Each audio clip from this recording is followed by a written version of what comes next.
como un resumen, en el primer día nosotros estudiamos acerca del Evangelio. Y una de las partes más importantes que estudiamos fue el tema de la cruz del Calvario.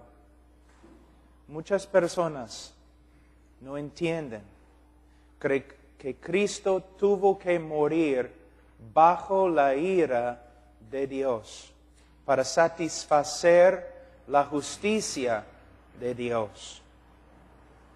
Que si Dios es justo, Él no puede perdonarnos, a menos que primero su justicia sea satisfecha. Él satisfizo su justicia por medio de castigar a su propio Hijo en nuestro lugar. Jehová quiso quebrantarlo. La mayoría fuera, aún en nuestras iglesias, cree que Cristo sufrió solo a las manos de los romanos y los judíos. Pero no es así. El dolor verdadero de la cruz es lo que el Padre hizo a su Hijo en la cruz, cuando su Padre lo quebrantó. Nosotros merecemos morir bajo el juicio de Dios, bajo el castigo de Dios. Merecemos ser quebrantados eternamente en el infierno bajo la ira de Dios. Para salvarnos, Cristo tuvo que sufrir la misma ira de Dios que nosotros merecemos. Y cuando murió, Él pagó la pena contra nosotros. También hemos hablado bastante de una invitación y las campañas. Hermanos, una campaña evangelística puede ser usada por el Señor, de verdad. Pero tenemos que hacer todo bíblicamente y con integridad. No es correcto manipular a las personas. Tampoco es correcto decir a una persona que es salva simplemente porque ha orado una oración. Voy a darles un ejemplo para aclarar lo que estoy enseñando. Vamos a decir que estoy predicando y predico un mensaje evangelístico. Y después de la prédica, yo siempre digo a las personas, mira, si el Señor ha tocado tu corazón, si el Señor esta noche te ha salvado, si tú necesitas hablar con alguien después del culto, acércate a mí y hablaremos.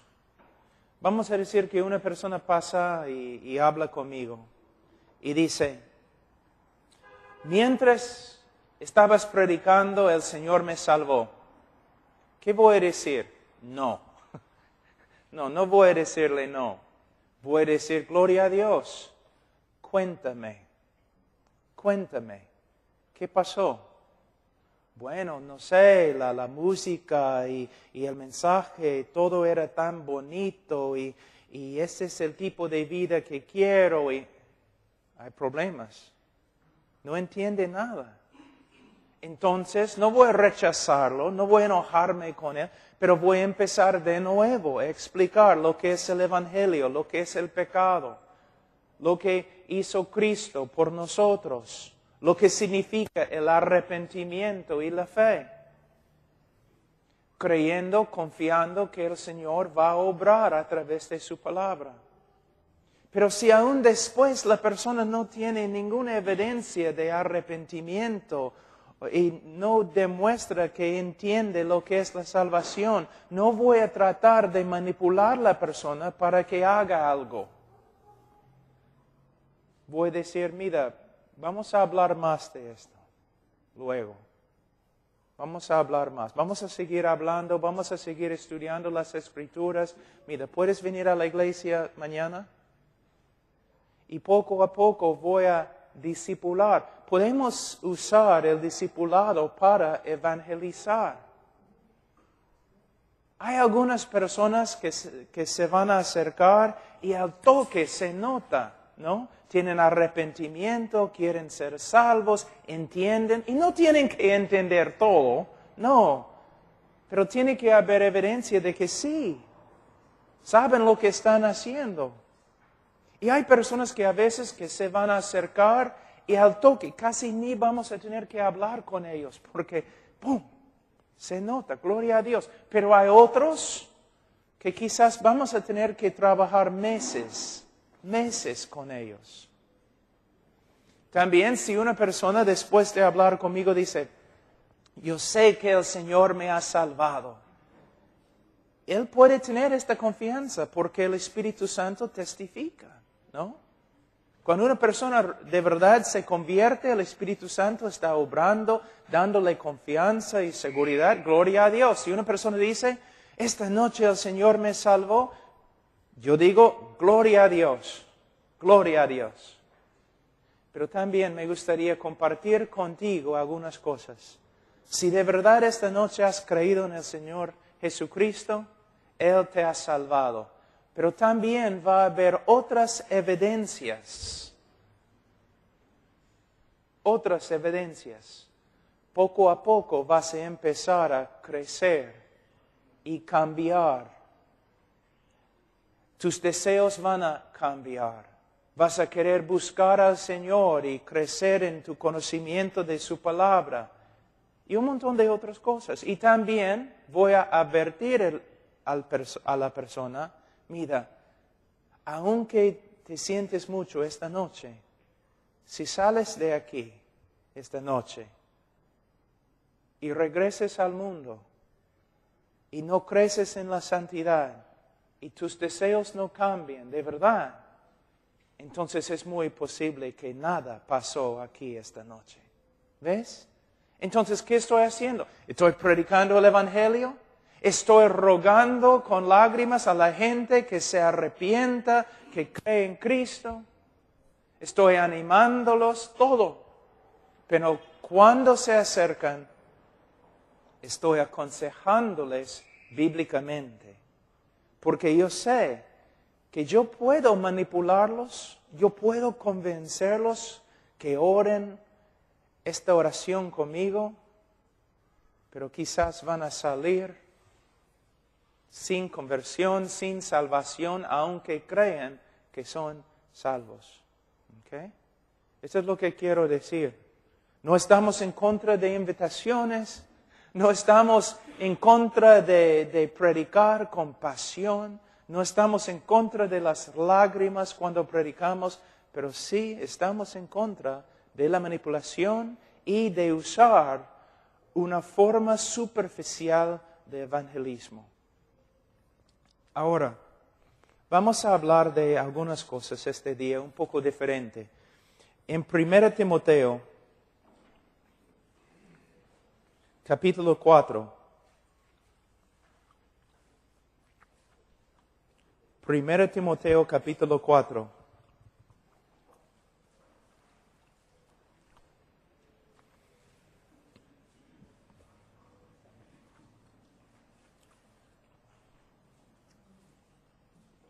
Versículo 11, esto manda y enseña. Aquí tenemos el apóstol Pablo y está hablando a Timoteo. Timoteo que va a tomar su lugar. Pablo va a morir. Él está discipulando a Timoteo para que Timoteo pueda tomar su lugar en el ministerio. Solamente algo muy sabio, hermanos. El momento que ustedes empiecen, el momento que empieces tu ministerio, tú debes estar pensando en una persona que te puede reemplazar. Constantemente debes pensar, ¿quién puedo discipular para que luego esta persona tome la obra? Ahora, voy a hablar un ratito de discipulado. Como pastor, Tú debes preocuparte por todos los creyentes en la iglesia. Pero es imposible que tú discipules a todas las personas en la iglesia. Personalmente. Estás discipulando a cada uno desde el púlpito. Pero no puedes discipular a todos. Y no es bueno discipular a todos. Por ejemplo, no debes estar discipulando a una mujer. Pero sí lo que tienes que hacer es, tienes que comenzar a orar y escoger a hombres que pueden ser útiles en la obra. Y hombres que quizás un día llegarán a ser pastores. Quizás el pastor en tu lugar. En la Biblia, quizás cuando vengo la próxima vez voy a hablar de eso. En la Biblia no solamente hay un pastor en las iglesias. Aquí tenemos una forma de tener un pastor y diáconos. Pero en la iglesia había pastores, varios hermanos trabajando como ancianos, trabajando juntos como un equipo. Y en la iglesia del Nuevo Testamento no tenemos un pastor y algunos diáconos, sino tenemos pastores o ancianos y diáconos. Los pastores en la iglesia se preocupan por todas las necesidades espirituales y nada más. Los diáconos se preocupan por todas las necesidades materiales. El pastor, su trabajo principal es preocuparse no por la personería jurídica o las ventanas rotas o la cañería o otras cosas así.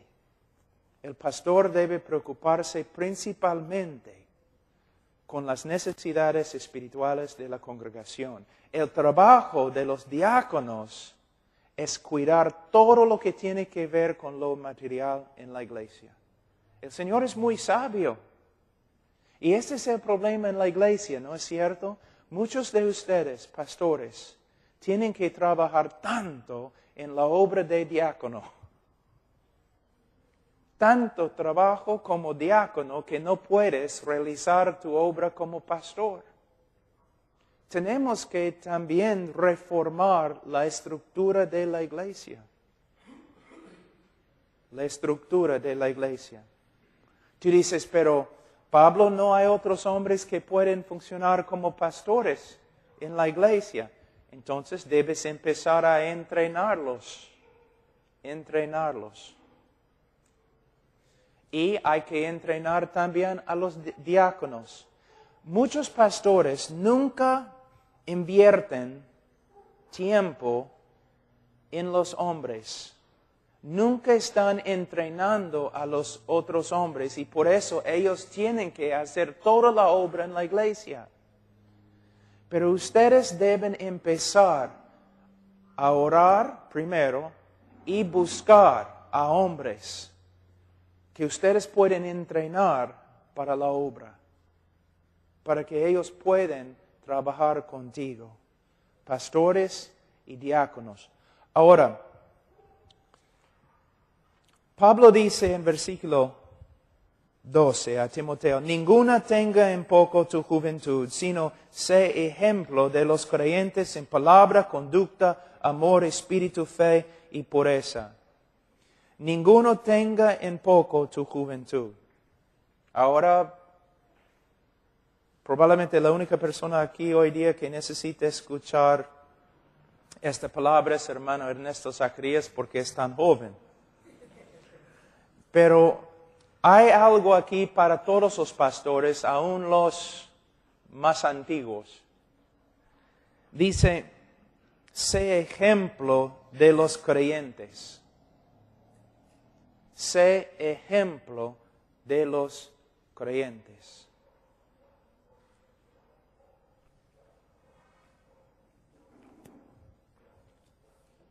El trabajo principal de un pastor es ser ejemplo a los demás. Para ser un ejemplo tenemos que trabajar duro. No para ser ejemplo, sino para crecer en nuestra conformidad a Cristo. ¿Cuánto tiempo te ocupes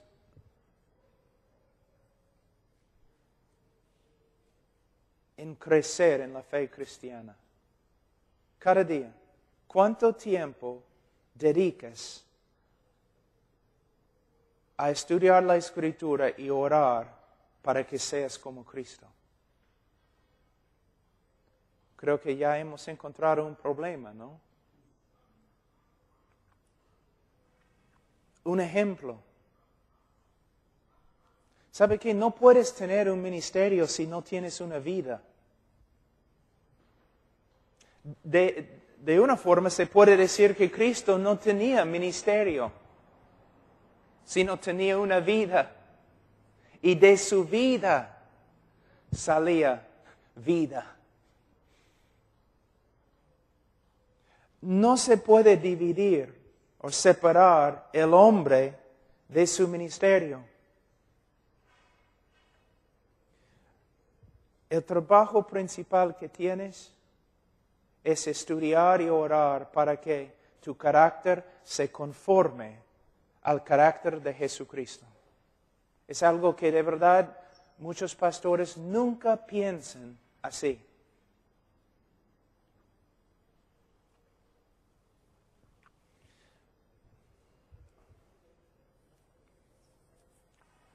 Hay que cambiar. Mi vida tiene que ser un ejemplo. Mi relación con mi esposa tiene que ser un ejemplo. Mi relación con mis hijos tiene que ser un ejemplo. Toda mi vida, la parte más básica de mi vida tiene que ser un ejemplo. Muchas veces nosotros pasamos por alto lo más importante en el ministerio. Y cuando lo hacemos, nuestro ministerio llega a ser muy superficial. El hombre predica bien. Yo les voy a dar un ejemplo. Hace como 3 años, yo tuve que irme a Texas para ayudar a una iglesia que estaba sufriendo bastante. Era una iglesia grande, pero estaba pasando por pruebas, pero increíbles, con su pastor. Él era un hombre, creo que ni era converso.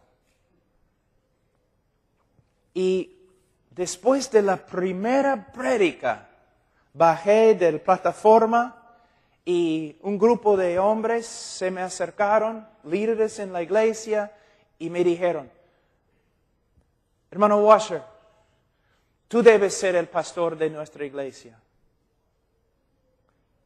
Yo les miré con una sonrisa y yo les dije, ¿están locos? Ustedes no saben si amo a mi esposa. Me miraron así. Ustedes han escuchado un sermón. Nada más. El diablo puede predicar un sermón. Muy, muy bueno. No saben nada de mi carácter. No saben nada de la santidad en mi vida. No saben nada si mi vida se conforme a Cristo o no. ¿Ves? En el día de hoy pensamos, es un hombre de Dios. ¿Por qué? Porque predica bien. El diablo predica bien. Yo he conocido muchos hermanos, peruanos, gringos, europeos, que predican muy bien, pero viven como el diablo. Pero nosotros debemos ser diferentes. Debemos ser ejemplos en nuestra manera de ser. Debe ser nuestro trabajo principal. Dice que el propósito más grande de Dios en la salvación es conformarnos a la imagen de Cristo. Romanos capítulo 8. Si es el propósito más grande de Dios, ¿cuánto más debe ser nuestro propósito más grande? Porque con nuestra boca podemos decir un montón de cosas, pero con nuestra vida negamos todo lo que predicamos. Ahora, un evangelista no tiene que preocuparse tanto. Él llega, predica 4 o 5 días, ya se va a otro lugar. Pero un pastor, todos van a ver tu vida cotidiana. Todos van a estar mirando tu relación con tu familia. Todos van a estar mirando tu manera de hablar. Todo. Van a estar siempre escudriñando. Y con razón, deben hacerlo. ¿Por qué? Porque los falsos profetas y los verdaderos se conocen por sus frutos. La Biblia manda a la congregación que escudriñe a su pastor. No sin misericordia, no sin gracia, pero sí, debe escudriñar la vida de su pastor. Entonces él dice a Timoteo, Timoteo, tienes que ser ejemplo de los creyentes. Hay dos posibilidades aquí. Algunos piensan que él está diciendo, tienes que ser un ejemplo a los demás creyentes. Pero es muy posible que está diciendo, tienes que ser ejemplo de lo que es un creyente. Para que cuando una persona, aún un incrédulo, te ve, él dice, allí es un creyente. Allí es lo que significa ser cristiano. Entonces, no es solamente un ejemplo a los creyentes, sino un ejemplo de lo que es un creyente. Es el trabajo principal. Hermanos, voy a decirles algo. El ministerio es algo muy, muy sencillo. Es algo difícil. Pero es algo muy, muy sencillo. ¿Qué tienes que hacer? Preocúpate por las siguientes cosas. 1, conformidad a Cristo. 2, preparación y estudio para predicar la palabra. 3, oración, intercesión. 4, amor verdadero.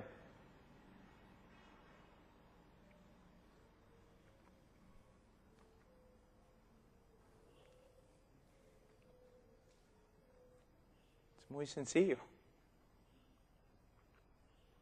Si tú vas a un lugar en esta ciudad, un pueblo joven, cualquier lugar, si tú vas a un lugar y tú dices, primeramente, voy a dedicarme a ser conforme a la persona de Jesucristo.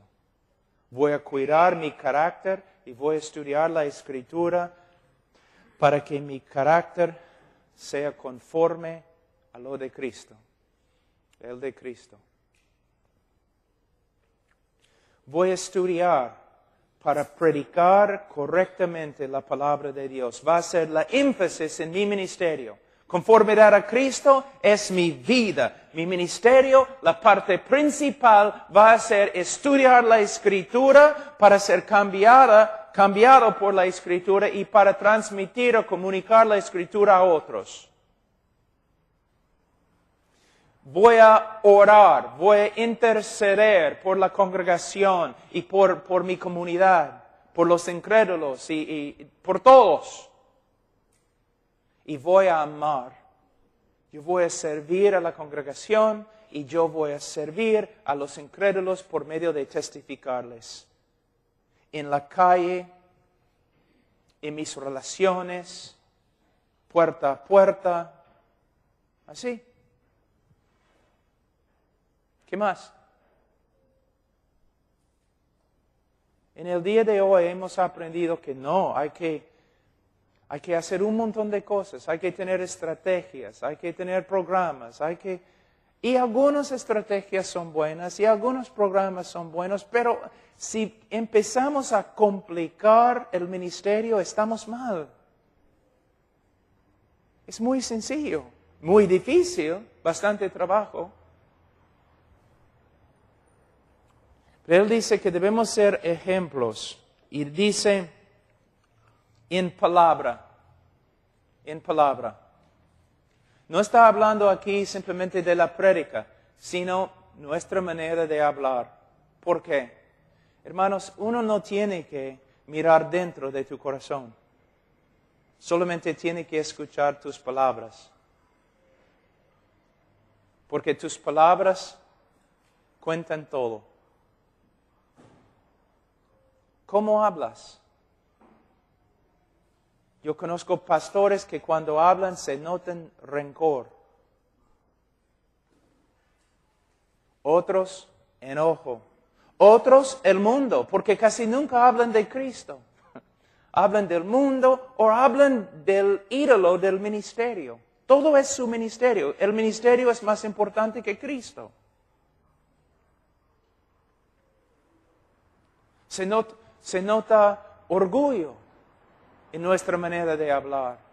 Todo lo que se encuentra dentro del corazón sale por la boca. También se nota envidia y chismes. Un pastor habla hablando contra el otro, no a su cara, sino a otros pastores. Hermano, tenemos que ser ejemplo en nuestra manera de hablar. Y no es algo que simplemente puedes fingir, porque tarde o temprano, lo que está dentro de tu corazón, cuando no estás guardándote, va a salir. El verdadero tú va a salir. ¿Y cómo podemos conformar nuestra manera de hablar a la imagen de Cristo? Por medio de renovar la mente con la palabra de Dios.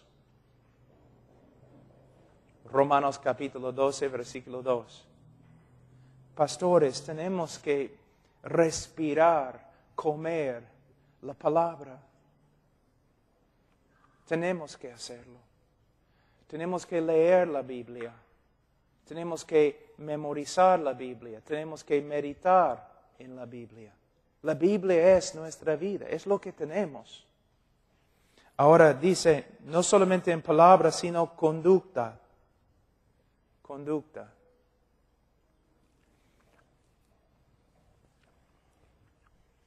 Muchos pastores caen en inmoralidad.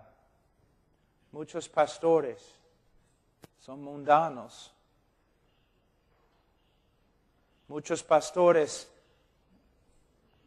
mienten, muchos pastores engañan, muchos pastores.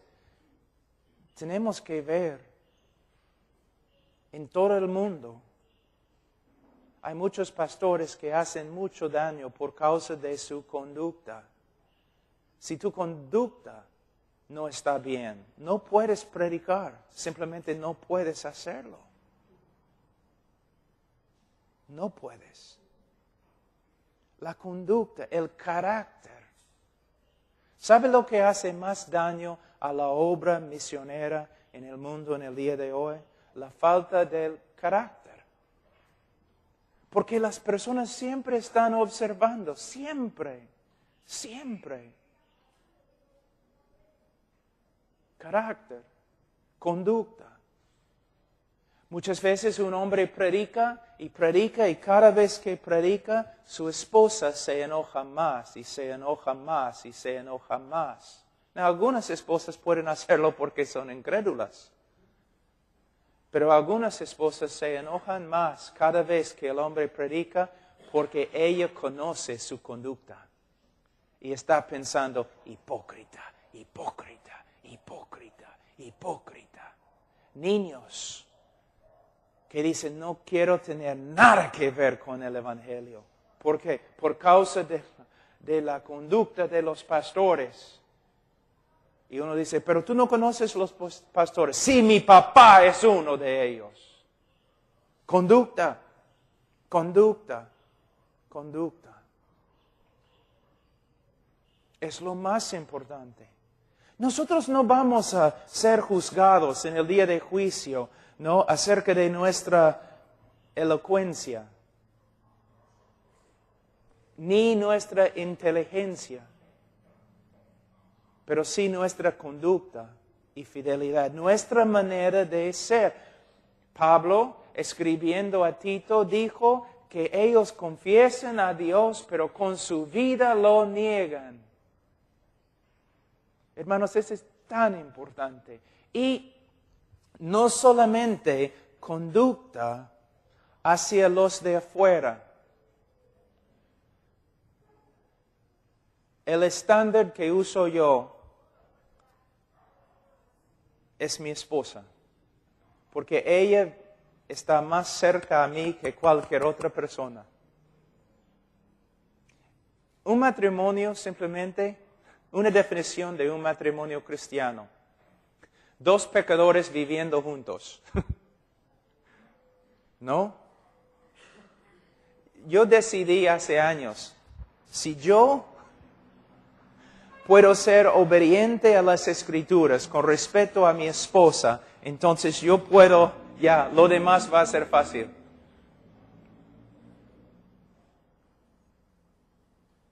Y después de mi esposa, mis hijos. Mis hijos.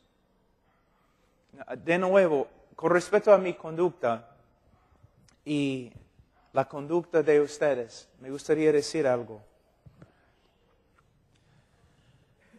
¿Qué importa si ganamos todo el mundo si nuestra familia se va al infierno? Y una de las razones por las cuales la iglesia es tan débil es porque la familia es tan débil.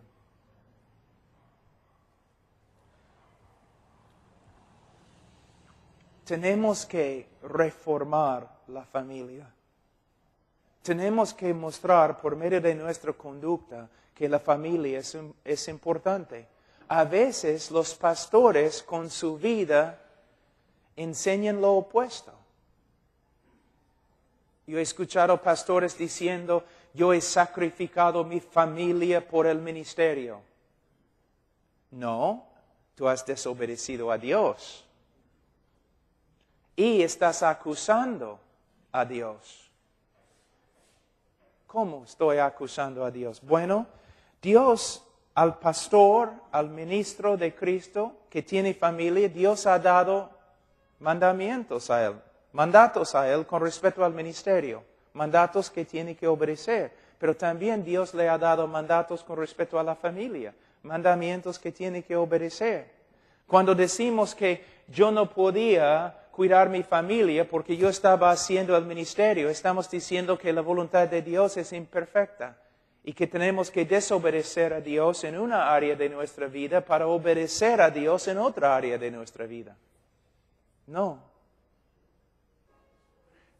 ¿Te das cuenta que 1 Timoteo requiere, para ser un pastor o anciano, yo tengo que manejar bien mi familia? Es extremadamente importante. Yo he predicado como ahora 10 años en Europa, como 2 veces cada año. Y hace como 3 años atrás, prediqué sobre la familia a un montón de pastores. Y nunca en mi vida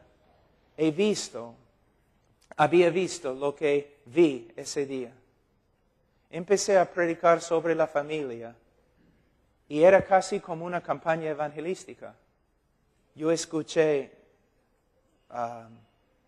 hombres llorando.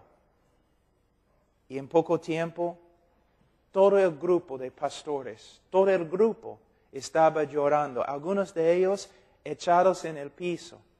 Otros pasando adelante y echados sobre la plataforma. llorando, rogando a Dios, perdóname. Y eran hombres fieles, hombres que habían sufrido persecución bajo comunismo, pero ellos se dieron cuenta cuánto habían descuidado a sus familias.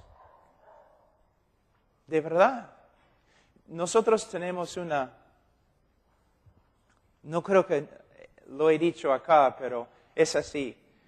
Yo dije a todos los misioneros de Europa que trabajan con nosotros, yo les dije, mira, si un día, sin que tú lo sepas, yo llego a tu casa, yo soy el director internacional de HeartCry, y yo llego a tu casa y tú estás saliendo de la puerta de tu casa con tu familia porque habías prometido a tu familia que ibas a llevarlos al parque. Y yo llego a tu casa y digo, bueno, necesito hablar contigo, necesito pasar el día contigo para hablar del ministerio y la iglesia y todo lo demás. Misionero, si tú me dices, está bien, Pablo, vamos a hablar. Familia, lo siento, no puedo ir con ustedes al parque. Misionero, si tú dices esto, estás despedido. Estás despedido. No vas a ministrar más con HeartCry. Pero si tú me dices, Pastor Pablo, gracias que has venido, gloria a Dios, pero yo prometí a mi esposa y mis hijos que voy a llevarlos al parque. Después de llevarlos al parque y jugar con mis hijos como prometí, yo puedo regresar y hablar contigo toda la noche si es necesario, pero voy a cumplir mi promesa a mi familia. Hermanos, yo creo esto. Yo tengo la tendencia de trabajar demasiado. Cuando me casé, trabajé demasiado. Pero empecé a aprender y gloria a Dios, cuando mi primer hijo nació, yo ya tenía la convicción. Yo voy a obedecer al Señor con respecto al ministerio y voy a obedecer al Señor con respecto a la familia. Quizás una sorpresa para ti. El Señor no te necesita. Yo sé que es difícil creer, pero el Señor no te necesita. Pero el Señor desea que seas obediente.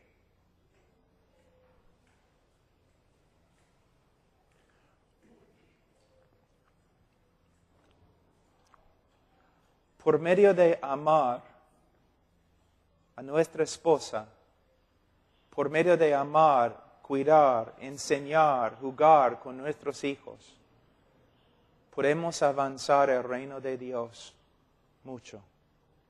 Y por medio de, si yo comenzara en ese momento una iglesia en Perú, yo haría muchas cosas diferentes. Una de las cosas que yo haría, yo pondría una énfasis increíble en la familia, en el rol del hombre, en el rol de la mujer, en cómo ser un padre bíblico, en cómo ser un hijo bíblico. ¿Por qué? Si vamos a la iglesia, pero cuando regresamos a la casa es un infierno, ¿qué vale? Con nuestra conducta debemos ser ejemplo. Con nuestro amor. Esta es una de las razones por las cuales un anciano en la iglesia tiene que practicar hospitalidad. Debemos mostrar amor. Amor. Ahora, tenemos que tener cuidado con esa palabra, porque amor no se basa en las emociones. El amor tiene que ser un amor bíblico. Bíblico. Por ejemplo, si eres el pastor, ¿cómo puedes mostrar amor a la congregación? Una de las maneras principales, por medio de preocuparte con tu conformidad a Cristo. Puedes amar a la congregación por medio de ser un hombre de Dios con integridad. Puedes amar la congregación por medio de estudiar y estudiar y estudiar para que puedas predicarles la palabra de Dios. Muchos pastores, en el nombre del amor, están corriendo por todos lados, haciendo un montón de cosas, pero no están haciendo las cosas principales, que es predicar la palabra. Mira, la razón por la cual nos mudamos a Alabama, todo el ministerio, todas las familias que trabajan con HeartCry, todos nosotros nos mudamos. Cruzamos el país para ir a Alabama. ¿Por qué? El pastor en Alabama toma en serio el púlpito. ¿Cómo puede mi pastor amarme de verdad? Por medio de entregarme la verdad. Cada domingo en la mañana, cada domingo en la noche, cada miércoles. Si Él quiere amarme, entonces que predique la verdad a mí y a mis hijos. El amor tiene que ser bíblico, pastor. Tú tienes, mira, pastor, mira. ¿Cuán difícil es, pastor, para ti encontrar tiempo para estudiar? Difícil, ¿no? Entonces, los hermanos en la iglesia, ¿cuán difícil es? Es tu trabajo estudiar. Si tú no estás estudiando, ¿cuánto están estudiando ellos?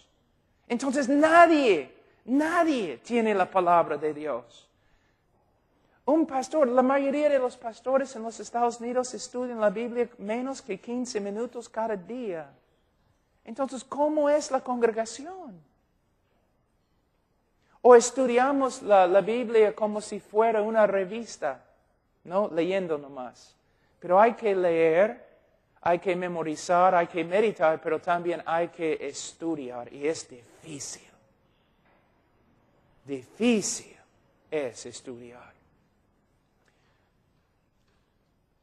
Algunos dicen que los predicadores entre los puritanos, los predicadores en la época de Spurgeon, eran algunos de los más grandes predicadores que han vivido en la tierra. Sus sermones continúan hasta el día de hoy. Uno de ellos era Alexander Maclaren. Alexander Maclaren era uno de los predicadores favoritos de Spurgeon. Le encantaba a Spurgeon escuchar a Alexander Maclaren. Alexander Maclaren, por lo general, estudiaba para predicar un sermón 60 horas.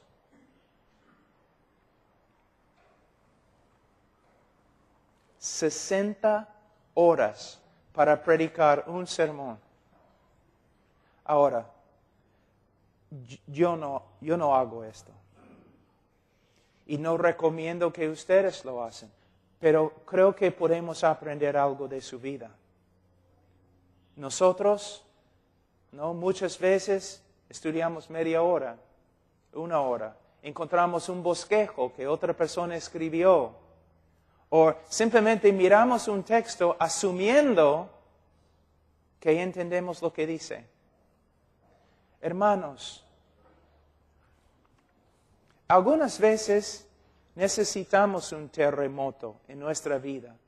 Algunas veces necesitamos a alguien que puede sacudirnos y decirnos, ¿tienes el temor de Jehová en tu corazón? ¿No te das cuenta que los maestros, no, experimentarán en el día de juicio más condenación, más juicio? Tenemos más responsabilidad. Si pastores como Alexander Maclaren, yo tengo todos sus sermones en mi biblioteca. Si él, para preparar un sermón, por lo general, estudiaba 60 horas, ¿cómo podemos decir que somos predicadores cuando pasamos media hora o menos? Entonces, nuestra conducta Y dice aquí, nuestro amor. Y como un pastor te digo, vamos a usar un ejemplo. Un pastor de ovejas que no provee alimento a las ovejas, ¿ama a las ovejas? Un padre que no da alimento a sus hijos, ¿ama a sus hijos? No. Nosotros decimos es un sinvergüenza, debe ir a la cárcel. Un pastor, si él quiere mostrar amor para con los miembros de su congregación, él debe darles de comer. Pero para dar comida, tú tienes que recibir comida. Por medio de estudiar. Ahora, hermanos, en el nuevo pacto, y nosotros estamos en el nuevo pacto en Cristo, en el nuevo pacto, amor no es una cosa, amor es la cosa. Jesús dice que de verdad ahora como creyentes, de verdad tenemos solamente 2 mandamientos. Amar a Dios y amar a nuestro prójimo.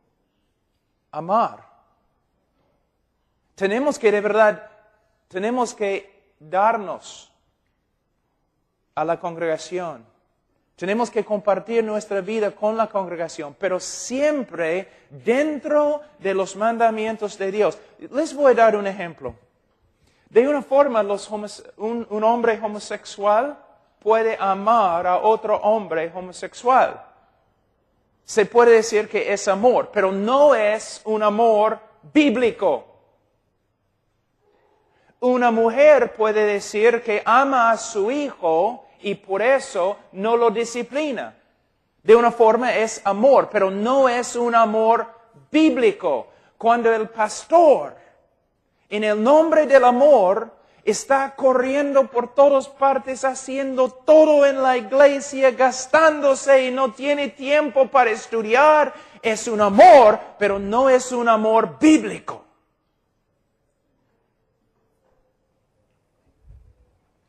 Y él dice, acá también, en palabra, conducta, amor, espíritu, fe y pureza. Fe.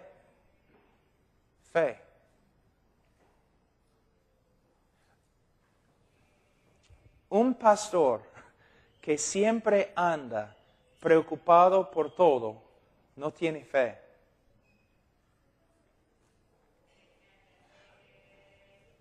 No debemos fingir o tratar de ser algo que no somos. Pero cuando la congregación nos mira, de una forma debe ver una roca. Cuando los demás están corriendo, asustados, preocupados, no saben qué va a pasar, deben mirar al pastor y ver. No un hombre fuerte en sí mismo, sino un hombre quizás débil, pero confiando en el Señor, sin preocupaciones. El Señor va a hacerlo, el Señor nos va a cuidar. Un hombre de fe. Y podemos confiar porque tenemos un Dios soberano. Y tenemos que vivir por fe en todo, creyendo sus promesas. Él nunca ha fallado en ninguna palabra que ha hablado. Podemos confiar en Él. Muchos pastores, cuando hay necesidades económicas, andan hablando con todo el mundo. Si hablaran con Dios tanto como hablan con los demás, quizás serían millonarios. Cuando empezamos HeartCry, y hasta el día de hoy, cuando empezamos a HeartCry hasta, no sé, 15 años atrás, yo me puse de rodillas y dije, Señor, yo no soy suficientemente fuerte para llevar esta carga. Y necesitábamos en esa época como, vamos a decir, $3,000 al mes para hacer HeartCry. Y decía, Señor, es tanto dinero. Aquí es lo que voy a hacer, Señor. Si este ministerio es de ti, si es de ti, nunca voy a decirle a nadie mi necesidad. Nunca voy a levantar finanzas. Nunca voy a hablar con otra persona. Si otra persona viene a mí diciendo, ¿cuánto dinero necesitas? No voy a contestar. Voy a decir, si tú quieres dar algo, pide al Señor que Él te diga. Gracias.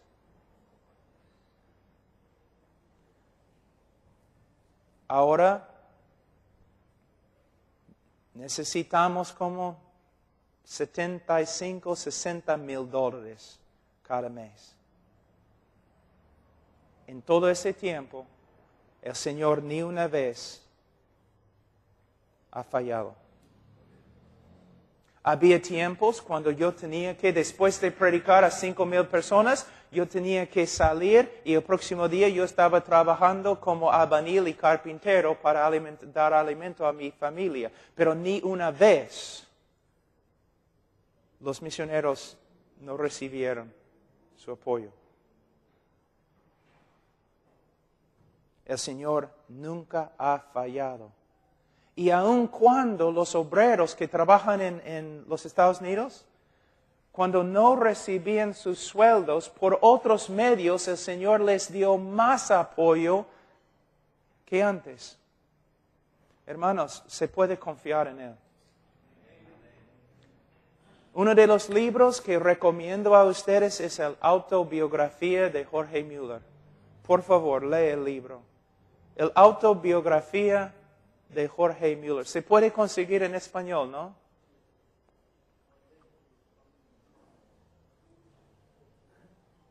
El autobiografía. Ese libro cambió mi vida porque Jorge Mueller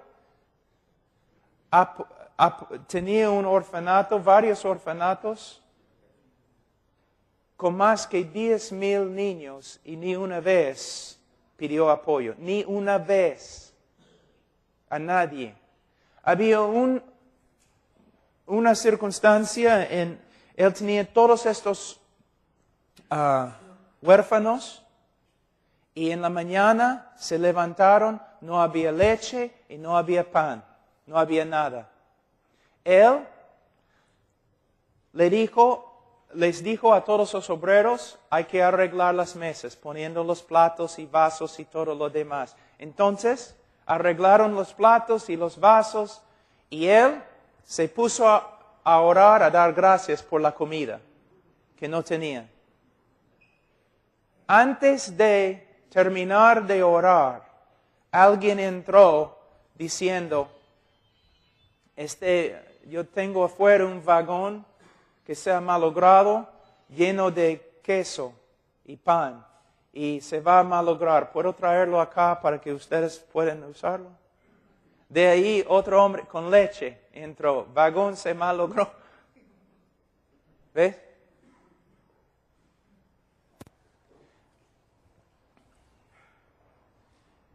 Hay unas palabras que siempre tengo acá. Vamos a ver en español. El Señor se deleita, el Señor se deleita en vindicar la confianza de sus hijos.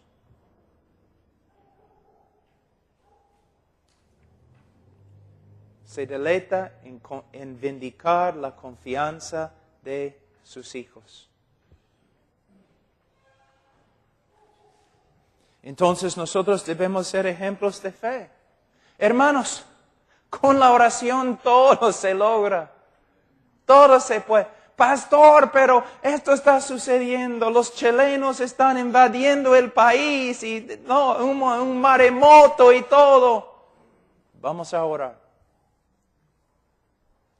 Cuando Hudson Taylor, ustedes han escuchado de Hudson Taylor, el famoso misionero de China, ¿no? Los chinos estaban invadiendo el lugar donde ellos tenían todos sus misioneros y todas sus obras. Y los chinos estaban matando a todos en la revolución Boxer.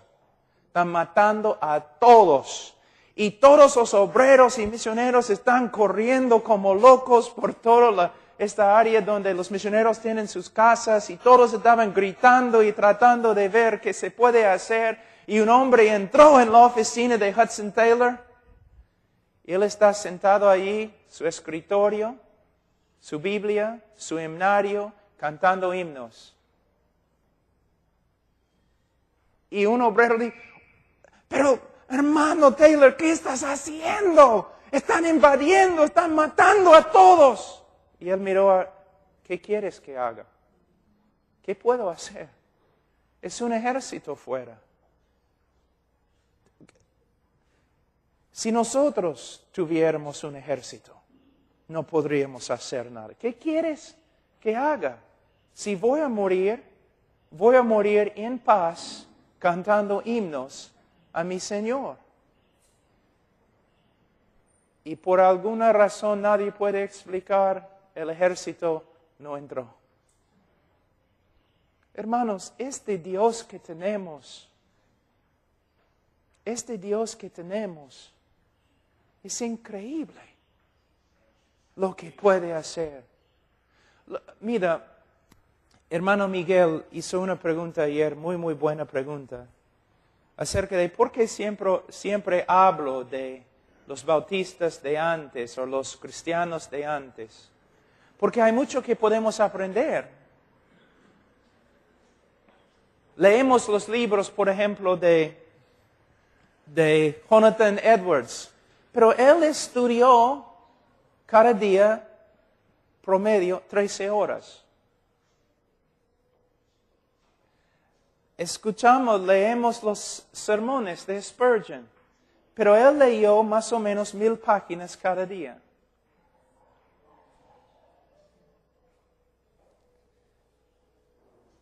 Los grandes misioneros y pastores, muchos de ellos, porque yo no tengo la inteligencia para leer 1000 páginas cada día. Y probablemente no puedo estudiar 13 horas cada día, sin cansarme bastante. Pero aún el hombre más pobre e ignorante puede orar. Y muchos de ellos oraron 4 horas cada día, 3 horas cada día. La oración era su vida. Hay un viejo que dice, el hombre que ora no peca y el hombre que peca no ora.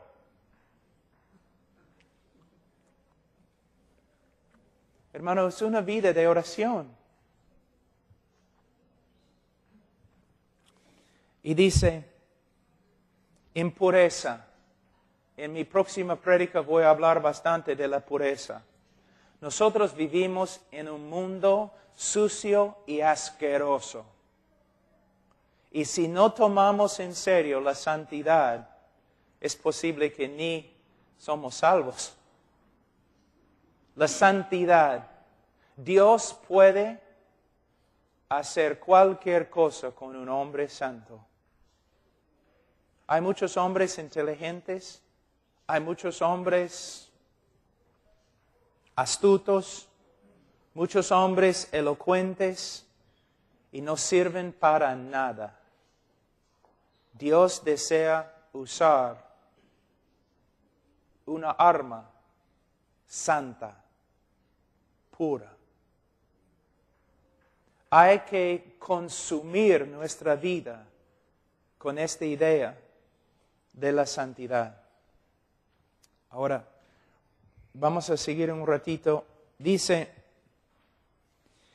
versículo 13, entre tanto que voy, ocúpate en la lectura, la exhortación y la enseñanza. Miren lo que dice, hermanos, miren lo que dice. Es un mandamiento, pero es una descripción de tu vida. Él dice a Timoteo, Timoteo, ¿quieres ser hombre de Dios? ¿Quieres ser obrero útil ante el Señor? Entonces, aquí es lo que debes hacer. Ocúpate en la lectura, leyendo la Escritura.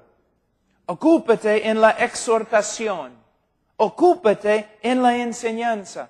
Hermanos, voy a decir algo que siempre digo. acerca de mí, acerca de ti, es muy ofensivo, pero casi todo lo que digo es ofensivo. Hay una diferencia entre un hombre de Dios y un chibolo de Dios. Y esa es la diferencia. Y hay un montón de chibolos de Dios que se creen hombres de Dios.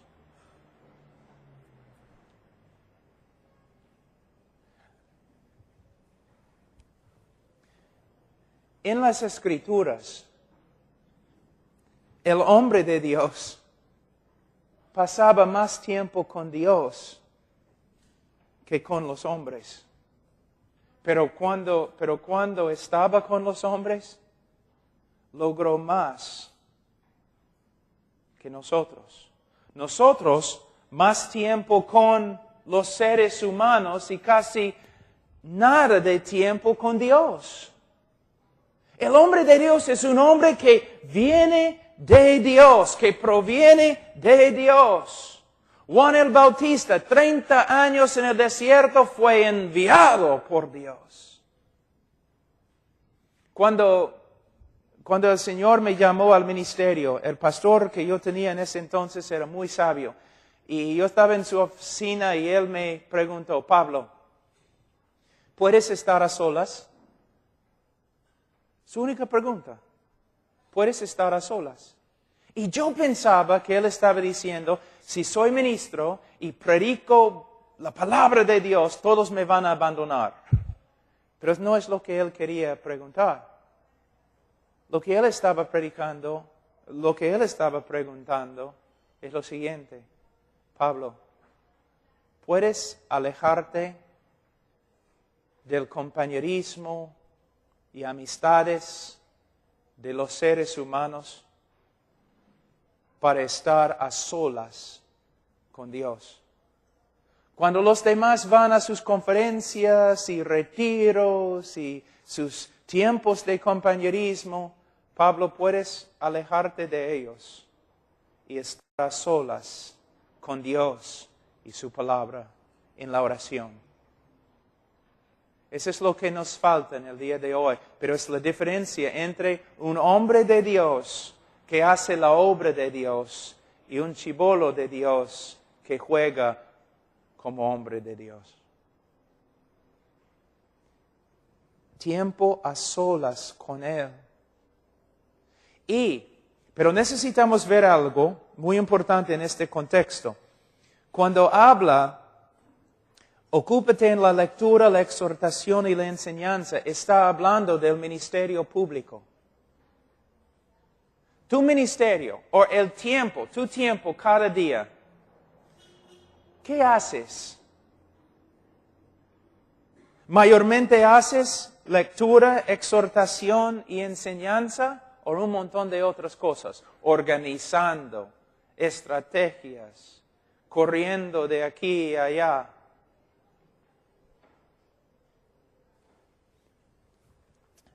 ¿Tienen el libro El Pastor Reformado en español? Creo que alguien está traduciéndolo ahora. Richard Baxter escribió un libro acerca de cómo un pastor debe ministrar conforme a las Escrituras. Su vida consumida con lo siguiente: el estudio de la palabra de Dios, intercesión y visitando a los hermanos casa a casa, no simplemente para hablar, sino para darles la palabra de Dios. Nosotros hacemos un montón de cosas, pero las cosas principales hemos pasado por alto. Pero nosotros debemos dedicarnos a la lectura. ¿Cuántos de ustedes tienen lectura pública en la iglesia? Donde se lee un capítulo. Se lee. Imagínense, mayormente en la iglesia la Biblia no se lee. ¿Te das cuenta? Y cuando el pastor lee su texto, es un versículo o algo, y de ahí sale del versículo y habla de otra cosa. Nosotros tenemos que dar espacio a la lectura, pero también la exhortación y la enseñanza. Voy a darles un ejemplo, y aquí vamos a terminar. Quizás voy a enseñar 3 veces hoy día, no sé. Pero una buena ilustración acerca de la enseñanza y exhortación. Hay muchos pastores que exhortan, pero no enseñan.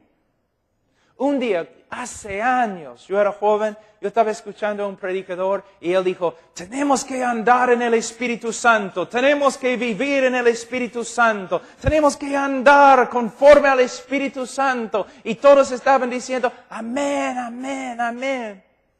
Después de la prédica, me acerqué y pregunté, estoy de acuerdo, fue un sermón muy lindo, pero ¿qué significa andar en el Espíritu?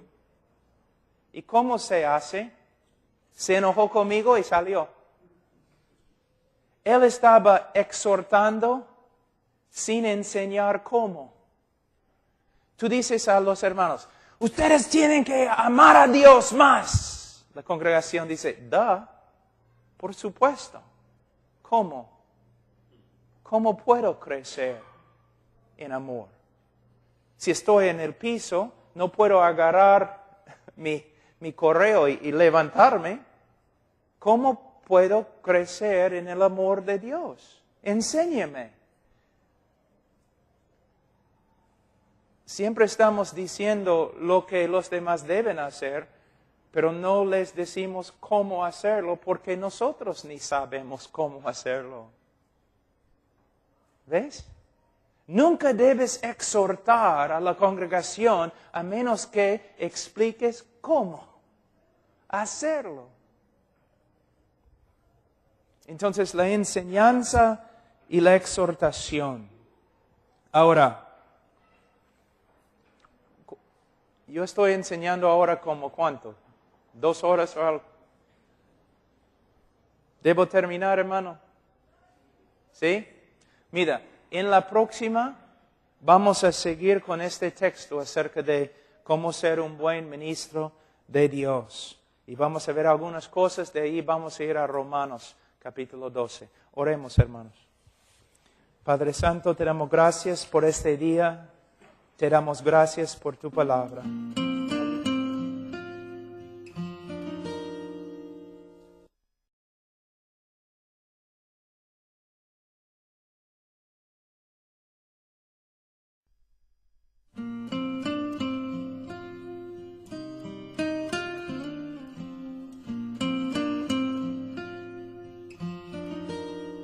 Como un resumen, en el primer día nosotros estudiamos acerca del Evangelio. Y una de las partes más importantes que estudiamos fue el tema de la cruz del Calvario. Muchas personas no entienden que Cristo tuvo que morir bajo la ira de Dios para satisfacer la justicia de Dios. Que si Dios es justo, Él no puede perdonarnos, a menos que primero su justicia sea satisfecha. Él satisfizo su justicia por medio de castigar a su propio Hijo en nuestro lugar. Jehová quiso quebrantarlo. La mayoría fuera, aún en nuestras iglesias, cree que Cristo sufrió solo a las manos de los romanos y los judíos. Pero no es así. El dolor verdadero de la cruz es lo que el Padre hizo a su Hijo en la cruz, cuando su Padre lo quebrantó. nosotros merecemos morir bajo el juicio de Dios, bajo el castigo de Dios. Merecemos ser quebrantados eternamente en el infierno bajo la ira de Dios. Para salvarnos, Cristo tuvo que sufrir la misma ira de Dios que nosotros merecemos. Y cuando murió, Él pagó. En el momento que empieces tu ministerio, tú debes estar pensando en una persona que te puede reemplazar. Constantemente debes pensar, ¿quién puedo discipular para que luego esta persona tome la obra? Ahora, voy a hablar un ratito de discipulado. Como pastor, tú debes preocuparte por todos los creyentes en la iglesia, pero es imposible que tú discipules a todas las personas en la iglesia. Personalmente, estás discipulando a cada uno desde el púlpito, pero no puedes discipular a todos. Y no es bueno discipular a todos. Por ejemplo, no debes estar discipulando a una mujer. Pero sí lo que tienes que hacer es, tienes que comenzar a orar y escoger a hombres que pueden ser útiles en la obra. Y hombres que quizás un día llegarán a ser pastores. Quizás el pastor en tu lugar. En la Biblia, quizás cuando vengo la próxima vez voy a hablar de eso. En la Biblia no solamente hay un pastor en las iglesias. Aquí tenemos una forma de tener un pastor y diáconos. Pero en la iglesia había pastores, varios hermanos trabajando como ancianos, trabajando juntos como un equipo. Y en la iglesia del Nuevo Testamento no tenemos un pastor y algunos diáconos, sino tenemos pastores o ancianos y diáconos. Los pastores en la iglesia se preocupan por todas las necesidades espirituales y nada más. Los diáconos se preocupan por todas las necesidades materiales. El pastor, su trabajo principal es preocuparse de lo que es la salvación. No voy a tratar de manipular a la persona para que haga algo. Voy a decir, mira, vamos a hablar más de esto luego. Vamos a hablar más. Vamos a seguir hablando, vamos a seguir estudiando las Escrituras. Mira, ¿puedes venir a la iglesia mañana? Y poco a poco voy a discipular. Podemos usar el discipulado para evangelizar. Hay algunas personas que se van a acercar y al toque se nota, ¿no? Tienen arrepentimiento, quieren ser salvos, entienden, y no tienen que entender todo, no. Pero tiene que haber evidencia de que sí, saben lo que están haciendo. Y hay personas que a veces que se van a acercar y al toque casi ni vamos a tener que hablar con ellos, porque ¡pum! Se nota, gloria a Dios. Pero hay otros que quizás vamos a tener que trabajar meses con ellos. También si una persona después de hablar conmigo dice, yo sé que el Señor me ha salvado, él puede tener esta confianza porque el Espíritu Santo testifica, ¿no? Cuando una persona de verdad se convierte, el Espíritu Santo está obrando, dándole confianza y seguridad, gloria a Dios. Si una persona dice, esta noche el Señor me salvó, yo digo, gloria a Dios, gloria a Dios. Pero también me gustaría compartir contigo algunas cosas. Si de verdad esta noche has creído en el Señor Jesucristo, Él te ha salvado. Pero también va a haber otras evidencias. Otras evidencias. Poco a poco vas a empezar a crecer y cambiar. Tus deseos van a cambiar. Vas a querer buscar al Señor y crecer en tu conocimiento de su palabra. Y un montón de otras cosas. Y también voy a advertir a la persona, mira, aunque te sientes mucho esta noche, si sales de aquí esta noche, pena contra nosotros.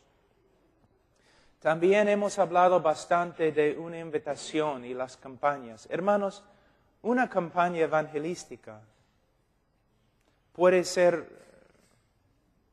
usada por el Señor, de verdad. Pero tenemos que hacer todo bíblicamente y con integridad. No es correcto manipular a las personas. Tampoco es correcto decir a una persona que es salva simplemente porque ha orado una oración. Voy a darles un ejemplo para aclarar lo que estoy enseñando. Vamos a decir que estoy predicando y predico un mensaje evangelístico.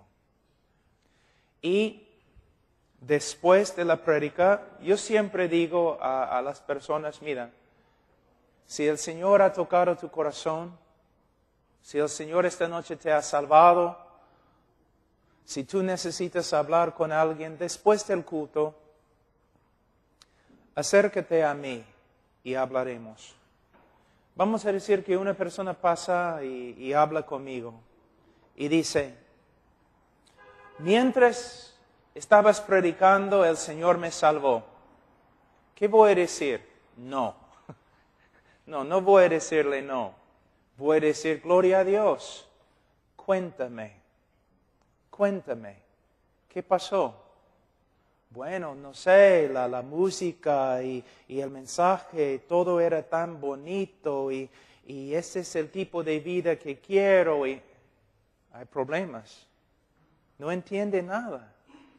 Entonces, no voy a rechazarlo, no voy a enojarme con él, pero voy a empezar de nuevo a explicar lo que es el Evangelio, lo que es el pecado, lo que hizo Cristo por nosotros, lo que significa el arrepentimiento y la fe. Creyendo, confiando que el Señor va a obrar a través de su palabra. Pero si aún después la persona no tiene ninguna evidencia de arrepentimiento y no demuestra que entiende y regreses al mundo y no creces en la santidad y tus deseos no cambian de verdad, entonces es muy posible que nada pasó aquí esta noche. ¿Ves? Entonces, ¿qué estoy haciendo? ¿Estoy predicando el Evangelio? ¿Estoy rogando con lágrimas a la gente que se arrepienta, que cree en Cristo? Estoy animándolos, todo. Pero cuando se acercan, estoy aconsejándoles bíblicamente. Porque yo sé que yo puedo manipularlos, yo puedo convencerlos que oren esta oración conmigo, pero quizás van a salir sin conversión, sin salvación, aunque crean que son salvos. ¿Okay? Eso es lo que quiero decir.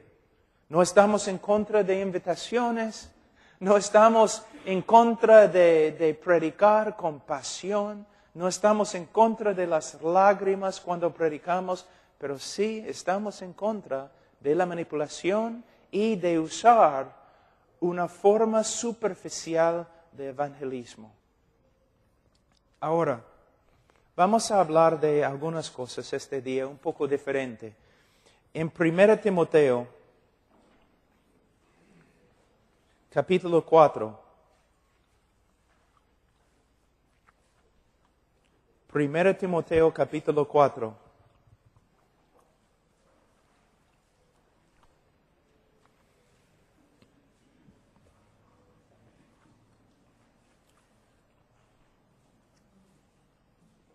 Versículo 11, esto manda y enseña. Aquí tenemos el apóstol Pablo y está hablando a Timoteo. Timoteo que va a tomar su lugar. Pablo va a morir. Él está discipulando a Timoteo para que Timoteo pueda tomar su lugar en el ministerio. Solamente algo muy sabio, hermanos, el momento que ustedes empiecen, el